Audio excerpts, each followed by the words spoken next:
अगर आपको पता चले कि अगर कांग्रेस को लगता है कि यूपी में वो हेड ऑन ले सकते हैं तो सबसे पहले तो उनको अमेठी फिक्स करना पड़ेगा। अमेठी में राहुल गांधी लौट के आके लड़ेंगे, प्रियंका गांधी लड़ेंगी, रायबरेली में कौन लड़ेगा, सबसे पहले तो वो अपने गढ़ बचा लें। अभी तक कोई तय नहीं है कि अमेठी में राहुल गांधी लड़ेंगे कि नहीं लड़ेंगे। अभी तक कोई फैसला नहीं हुआ, ना प्रियंका गांधी के बारे में कोई फैसला हुआ है। और यही पे डिफरेंस है कांग्रेस और बीजेपी में कि कांग्रेस बहुत सारे ऐसे फैसला, अगर राहुल गांधी को लड़ना भी है अमेठी से या नहीं लड़ना है तो तय बहुत पहले से करना चाहिए। अगर नहीं लड़ रहे कि कोई ऐसे उम्मीदवार वहां पे खड़ा करे, उनको नर्चर किए।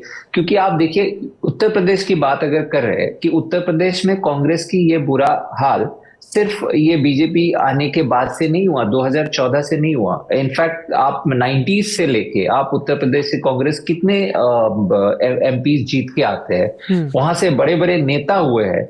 लेकिन आप ग्राउंड लेवल में देखिए कांग्रेस कभी भी एक टॉप परफॉर्मर नहीं रहे उत्तर प्रदेश में, सिवाय 2009 में थोड़ा अच्छा परफॉर्मेंस हुआ था। बट वो भी 80 सीट में से वो अच्छा परफॉर्मेंस आप गिन के देखिए 1/4 भी शायद कांग्रेस कॉर्नर कर पाए।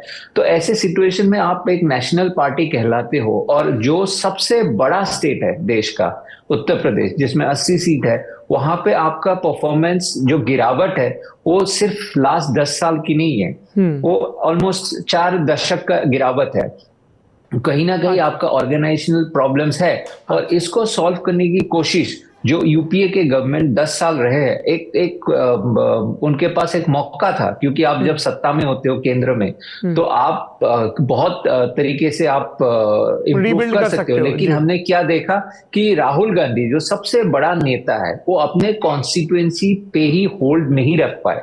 मतलब जो लीडरशिप है और जो ऑर्गेनाइजेशन है, जो ग्रास रूट वर्कर्स है, उनमें कोई ना कोई डिस्कनेक्ट है। और वो डिस्कनेक्ट सिर्फ राहुल गांधी का अमेठी के कॉन्स्टिट्यूएंसी को लेके ही नहीं, बाकी जितने भी नेता है, आप नाम ले लीजिए कांग्रेस के बड़े नेता उत्तर प्रदेश से, और उनके ग्राउंड प्रेजेंस और परफॉर्मेंस देखिए, पॉलिटिकल परफॉर्मेंस। क्या वो एक बड़ा रैली करवा सकते हैं, क्या वो लोगों को इकट्ठा कर सकते हैं? आगरा की बेल्ट में इनके पास क्या सिचुएशन, आगरा की बेल्ट में इनके पास राज बब्बर हैं, उनकी सक्रियता कितनी है कितनी नहीं सबको दिख रहा है। फर्रुखाबाद में सलमान खुर्शीद हैं, वो दिल्ली में हैं, मीटिंग्स में रहते हैं, पर फर्रुखाबाद में उनका कितना स्टेक है। आरपीएन सिंह छोड़ के चले गए, जितिन प्रसाद छोड़ के चले गए, श्री प्रकाश जायसवाल उम्र दराज हो गए हैं, है ना। रीता बहुगुणा जोशी कब की चली गई छोड़ के भाजपा में, और फिर उनके बेटे सपा में भी चले गए। इमरान मसूद का पार्टियां बदलने का दौर लगातार चलता ही रहता है। तो हमें तो कोई टिका हुआ नहीं दिख रहा है। एक प्रमोद तिवारी हैं जो अपना प्रतापगढ़ ज़िले की अपनी एक सीट बचाए हुए हैं और राज्यसभा में उसी के भरोसे थे। एक खबर ये भी चली थी कौशिक की, क्या इटावा जैसी किसी सीट से, इटावा सुरक्षित सीट है, मल्लिकार्जुन खड़गे चुनाव लड़ सकते हैं? एक दफा ऐसा हुआ था जब कांशीराम जी वहां चुनाव लड़ने गए थे और जीते भी थे।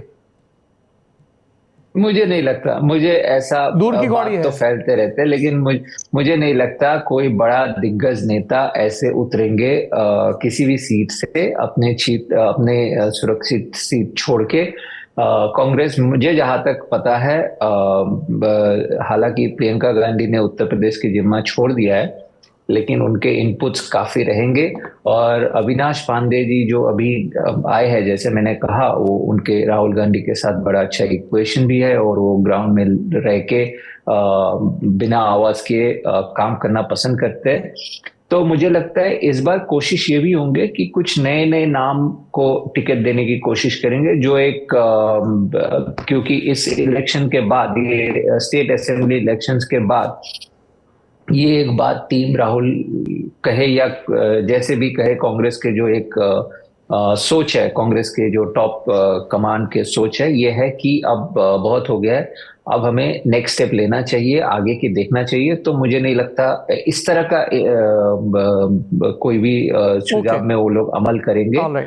और जरूरत भी नहीं लगता है, क्योंकि अगर जीतना है उत्तर प्रदेश से तो जो वहां के लीडर्स है उन्हीं को आगे बढ़ना होगा, और यही कोशिश है। और जहां तक मुझे लगता है, ये जो अविनाश पांडे जी का अपॉइंटमेंट हुआ है, ये एक सिग्नल भी है कि उत्तर प्रदेश की जो भी दिशा होगा वो राहुल गांधी खुद भी संभालेंगे।